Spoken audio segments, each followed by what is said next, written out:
نام محمد سے دلوں کو سرور ملتا ہے، نام محمد سے دلوں کو سرور ملتا ہے، نگاہ فکر کو تازہ شعور ملتا ہے۔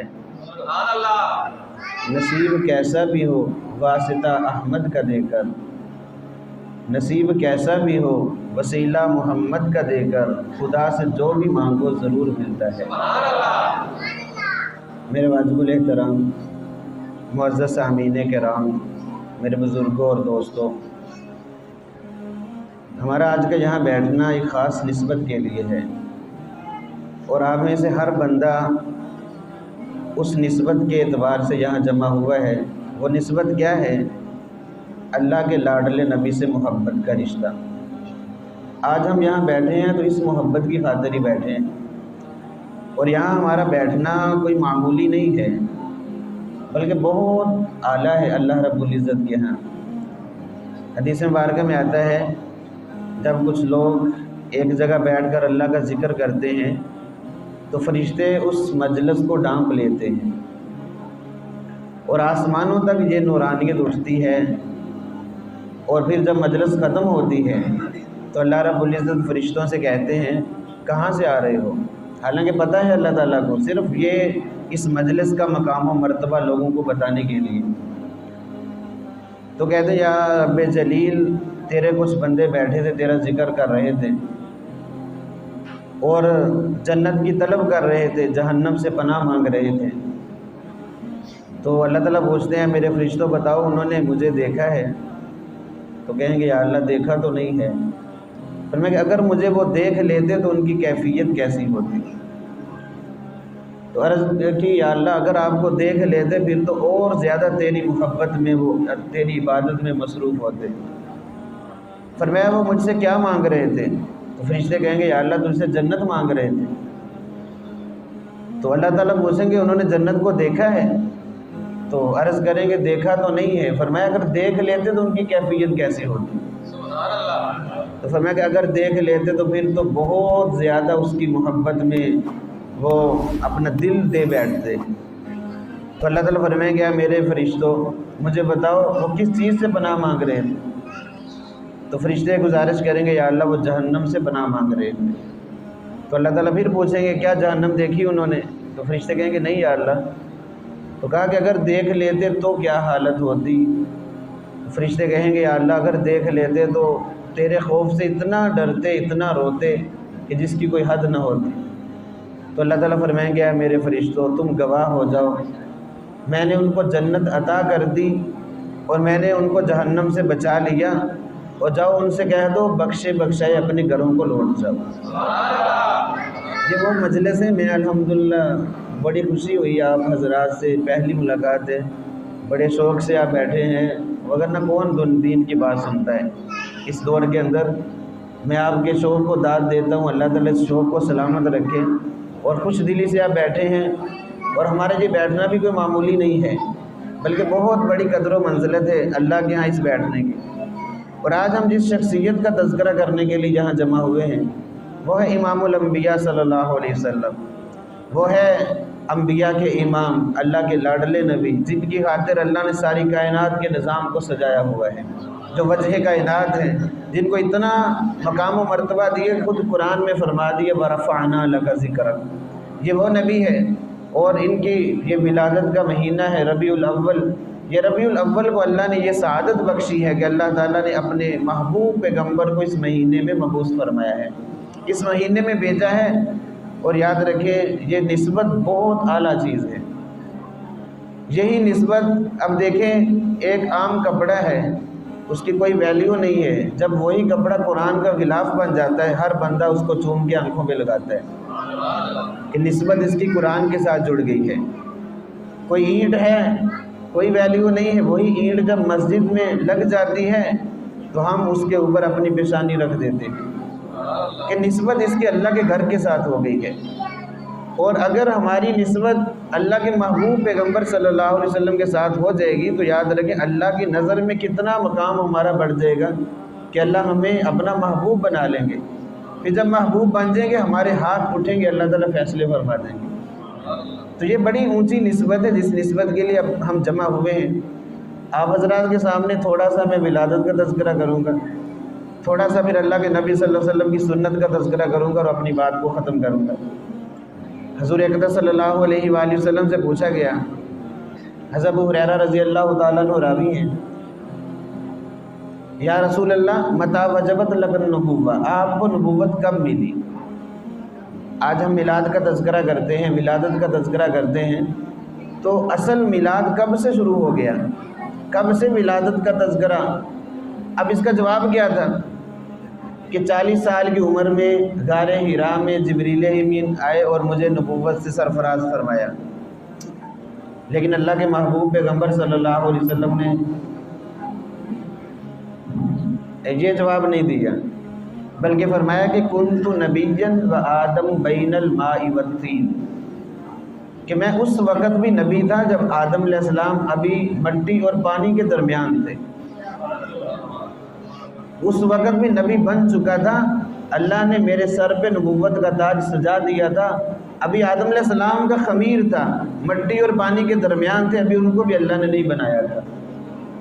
اور روایات میں آتا ہے آپ صلی اللہ علیہ وآلہ وسلم کی نبوت کا تذکرہ سنیں کہ زمین و آسمان کا کوئی نظام نہیں تھا، نہ سورج چاند ستارے تھے، نہ یہ پہاڑ تھے، نہ آبشاریں تھیں، نہ ندی نالے تھے، کچھ بھی نہیں تھا، نہ جن تھے، نہ انسان تھے، نہ یہ شجر و حجر تھے، کائنات میں کچھ نہیں تھا۔ اس کائنات کو بنانے سے پہلے اللہ رب العزت نے 1000 سال پہلے قرآن مجید کی 2 سورتوں کی تلاوت کی تھی، سورہ یاسین اور سورہ طٰہٰ پڑھی تھی۔ طٰہٰ ما انزلنا علیک القرآن لتشقی الا تذکرۃ لمن یخشی، اس میں اللہ تعالیٰ فرما رہے ہیں اے میرے محبوب، ہم نے قرآن آپ پر اس لیے نازل نہیں فرمایا کہ آپ مشقت میں پڑ جائیں۔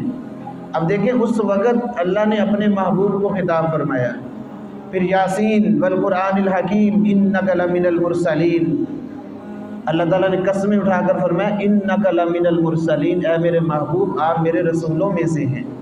ابھی کائنات میں کچھ نہیں ہے، 1000 سال پہلے اللہ نے اپنے حبیب کا تذکرہ فرمایا۔ میلاد تو اسی وقت سے شروع ہو چکا تھا، اسی وقت سے ولادت کے تذکرے اللہ رب العزت نے فرمائے ہیں، اور آپ صلی اللہ علیہ وسلم وہاں سے چلے ہیں، اور آپ کا فرمان ہے کہ میں اللہ تعالیٰ نے میرے نسب کو بڑا پاکیزہ رکھا ہے، مجھ سے لے کر آدم علیہ السلام تک یہ جو پیڑھی ہے، یہ جو واسطے ہیں آباء و اجداد کے، میری نسل میں کوئی بھی بدکار مرد نہیں آیا، پوری نسل میں کوئی بدکارہ عورت نہیں آئی، یعنی اللہ نے میرے نسب کو پاکیزہ رکھا ہے۔ محمد صلی اللہ علیہ وآلہ وسلم بن عبداللہ بن عبد المطلب بن ہاشم بن عبد مناف بن قصی بن کلاب بن مرہ بن کعب بن لؤی بن غالب بن فہر بن مالک بن نضر بن کنانہ بن خزیمہ بن مدرکہ بن الیاس بن مضر بن نزار بن معد بن عدنان، یہ عدنان تک سلسلہ نسب بالکل مسلم ہے، کسی کا کوئی اختلاف نہیں، اور یہ حضرت اسماعیل علیہ السلام کی اولاد میں سے ہیں، اور اسماعیل علیہ السلام ابراہیم علیہ السلام کے بیٹے ہیں، اور یہ سلسلہ چلا ہے۔ اللہ تعالیٰ نے اپنے محبوب کے نسب کو پاکیزہ رکھا ہے، اور آپ صلی اللہ علیہ وسلم آپ کا فرمان ہے کہ میں جس صلب سے جس رحم کی طرف آیا ہوں پاکیزہ رہا ہوں، اللہ تعالیٰ نے میری حفاظت کی ہے، اور جس باپ کی صلب میں ہوتے تھے اس کی پیشانی پر نور نبوت چمکتا ہوتا تھا۔ زیادہ تفصیل میں نہیں جاتا، آپ صلی اللہ علیہ وسلم کے والد ماجد حضرت عبداللہ، ان کے پیشانی پر نور نبوت چمکتا تھا۔ جب ان کے والد آپ کے دادا عبد المطلب ان کو لے کر جا رہے تھے مدینہ طیبہ میں، وہاں شادی کرنی تھی، تو راستہ میں ایک راہبہ کا پڑاؤ تھا، راہبہ رہتی تھی، راہبہ پہلی آسمانی کتابوں کی وہ عالمہ عورت، بڑی نیک خاتون، اس کی سہیلیوں نے بتایا کہ ایک شخص ہے بڑا خوبصورت جوان ہے، اس نے جب آگے دیکھا تو عبداللہ کا ہاتھ پکڑ لیا اور کہنے لگی ہے عبداللہ میں ایک بڑی پیشکش تجھے کرنے لگی ہوں کہ تیری جان بچانے کی خاطر 100 اونٹ لگے تھے، تب اللہ نے تجھے بچایا تھا، میں تجھے 100 اونٹ دیتی ہوں اور بہت کچھ تجھے دیتی ہوں، بس ایک رات میرے ساتھ گزار لے۔ تو حضرت عبداللہ کہنے لگے میں شریف خاندان سے تعلق رکھتا ہوں، یہ کام میں نہیں کر سکتا۔ تو خیر وہاں سے چلے گئے، مدینہ طیبہ میں شادی ہوگی حضرت آمنہ کے ساتھ، وہاں کچھ عرصہ رہے ہیں، واپس آ رہے تھے تو واپسی پہ پھر وہی جو عورت تھی اس کو بتایا کہ وہ نوجوان دوبارہ آ رہا ہے۔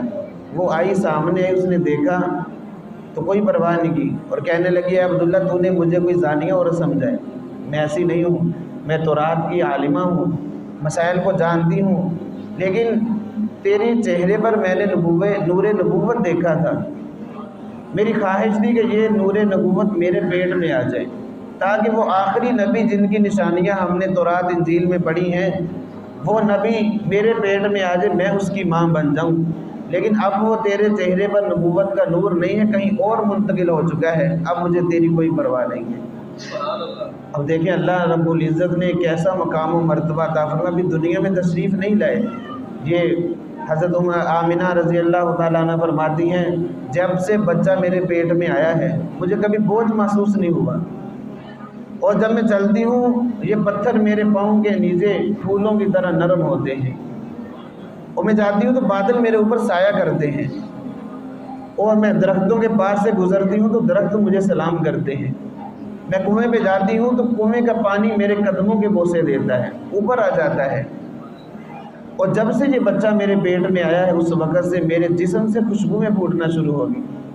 خیر اللہ کے نبی کے والد کا انتقال ہو گیا، ابھی ماں کے پیٹ میں تھے، اور عبد المطلب بڑا صدمہ تھا ان کو اس بیٹے کی وفات کا۔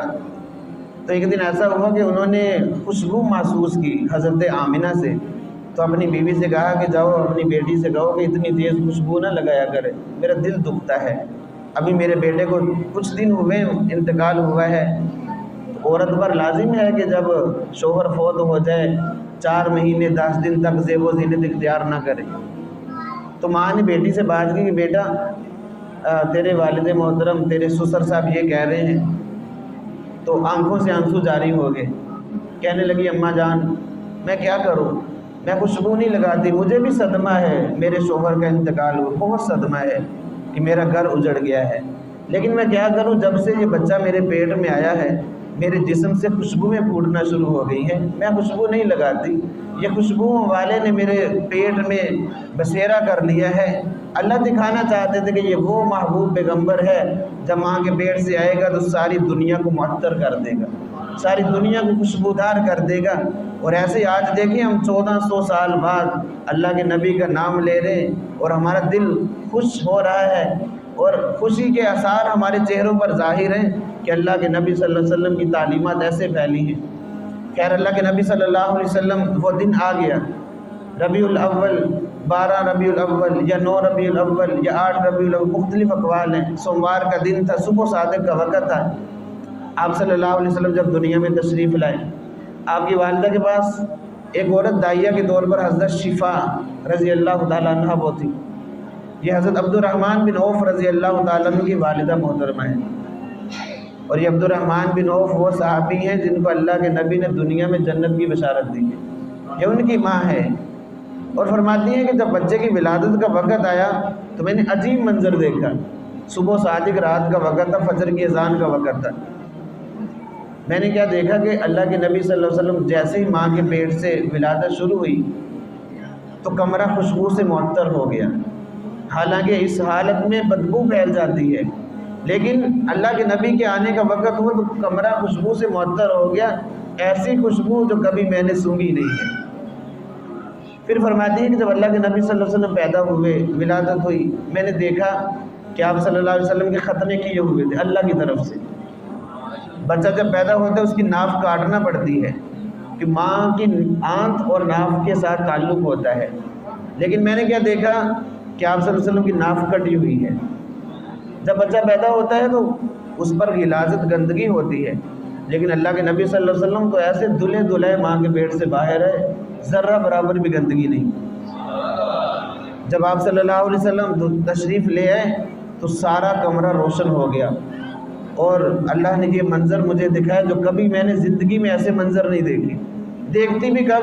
جب اللہ تعالیٰ کسی کو پیدا کرتا ہے۔ اللہ نے تو کسی کو ایسے انداز میں پیدا ہی نہیں کیا، صرف ہمارے محبوب صلی اللہ علیہ وسلم کو اس انداز میں اللہ نے پیدا فرمایا ہے۔ تو یہ عجیب منظر انہوں نے خود اپنی آنکھوں سے، اور ایک سب سے عجیب بات جو فرماتی ہیں کہ جب اللہ کے نبی صلی اللہ علیہ وسلم ابھی چند منٹوں کے ہیں، میں نے اماں آمنہ کے ساتھ لٹایا آپ صلی اللہ علیہ وسلم کو، تو فوراً آپ صلی اللہ علیہ وسلم نے کروٹ لی، سجدے میں چلے گئے اور لمبا سجدہ کیا، جس طرح صحیح سجدہ کرتے ہیں۔ سجدہ کرنے کے بعد اپنی شہادت کی انگلی آسمان کی طرف اٹھائی اور پھر عام بچوں کی طرح ماں کے ساتھ لیٹ گئی۔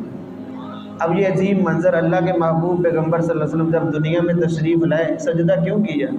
پیغام دینا تھا کہ میں نماز لے کر آؤں گا، اور سب سے اعلیٰ جو عبادت ہوگی، سب سے افضل عبادت ہوگی، میں وہ نماز والا نبی آ رہا ہوں۔ اور کلمہ شہادت کی انگلی بلند کی کہ وحدہ لا شریک، اللہ کی ذات ہے، مشکل کشا حاجت روا اللہ کی ذات ہے۔ میں وہ پیغام لے کر آیا ہوں کہ لوگ بت پرستی میں پڑے ہوئے ہیں، اور میں بت پرستی کو ختم کرنے کے لیے دنیا میں مبعوث ہوا ہوں۔ اس انداز میں اللہ کے محبوب پیغمبر صلی اللہ علیہ وسلم کی ولادت ہوئی ہے کہ جیسی ولادت کائنات میں کسی نے دیکھی نہیں ہے۔ اللہ کے محبوب پیغمبر صلی اللہ علیہ وسلم 7 دن کے ہوئے، دادا عبد المطلب آپ کو حرم میں لے گئے اور آپ کا نام محمد رکھا۔ پوچھا کہ یہ نام آپ کے آباء و اجداد میں کسی نے نہیں رکھا، تو یہ نام آپ نے کیوں رکھا ہے؟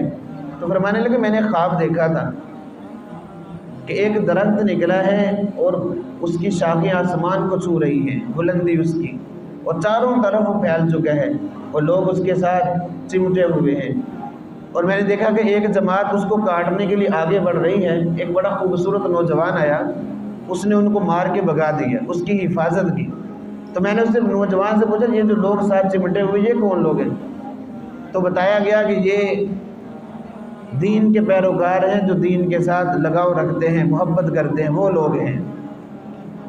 تو خیر میں نے یہ خواب ایک راہبہ سے پوچھا، تو اس نے بتایا کہ تیری نسل میں اگر یہ خواب سچا ہے، پہلے تو اس کے رنگ اڑ گئے جب میرا یہ خواب سنا، اور کہنے لگی اگر یہ خواب سچا ہے تو تیری نسل میں ایک ایسا نوجوان، ایک ایسا بچہ پیدا ہوگا جس کا نام پوری دنیا میں گونجے گا، اور جس کو اللہ تعالیٰ اتنی عظمت عطا فرمائیں گے کہ ہر جگہ اس کے نام کا ڈنکا بجے گا، اس کی ہر بندہ تعریف کرے گا۔ فرمانے لگے اس وجہ سے میں نے نام محمد رکھا۔ محمد کہتے ہی اسے ہیں کہ جس کی تعریف کی جائے۔ کافر بھی ہیں، جب وہ محمد کہے گا تو نام تعریف والا ہی نکلے گا۔ جیسا بھی آدمی جب محمد لفظ بولے گا تو ہونٹ 2 مرتبہ ہونٹوں کا بوسہ دیں گے۔ محمد صلی اللہ علیہ وسلم، ایسا نام اللہ نے چن کر اپنے حبیب صلی اللہ علیہ وسلم کا رکھا، اور کیا بھی عظمت اور شان عطا فرمائی آپ صلی اللہ علیہ وسلم کو۔ آپ صلی اللہ علیہ وسلم پروان چڑھے ہیں، نبوت ملتی ہے، 40 سال کی عمر میں اعلان نبوت فرماتے ہیں، اور آپ صلی اللہ علیہ وسلم سب سے پہلا خطبہ ارشاد فرمائے کوہ صفا پر، یا ایھا الناس قولوا لا الہ الا اللہ تفلحوا، اے لوگو لا الہ الا اللہ کہہ دو کامیاب ہو جاؤ۔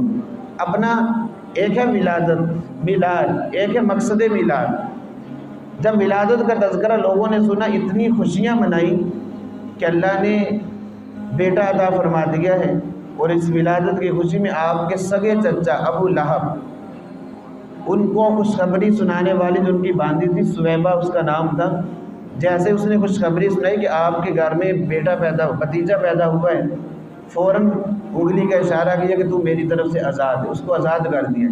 اس خوشی کے عالم میں، اس میلاد کی خوشی میں آزاد کر دیا۔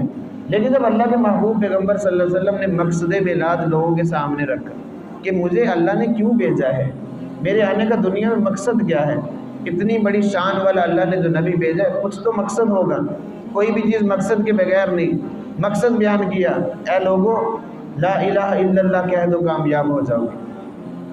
اور یہ اعلان کرنے سے پہلے اللہ کے محبوب پیغمبر صلی اللہ علیہ وسلم نے لوگوں کو جمع کیا اور پوچھا، اے لوگوں لقد لبثت فیکم عمرا، میں نے ایک عرصہ تمہارے اندر گزارا ہے، 40 سال تمہارے اندر گزارے ہیں۔ حل وجدتمونی صادقا ام کاذبا، تم نے مجھے کیسا پایا، سچا یا جھوٹا؟ تو سب نے یک زبان ہو کر کہا ہم نے کئی مرتبہ آپ کا تجربہ کیا، ہر بات میں آپ کو صادق اور امین پایا۔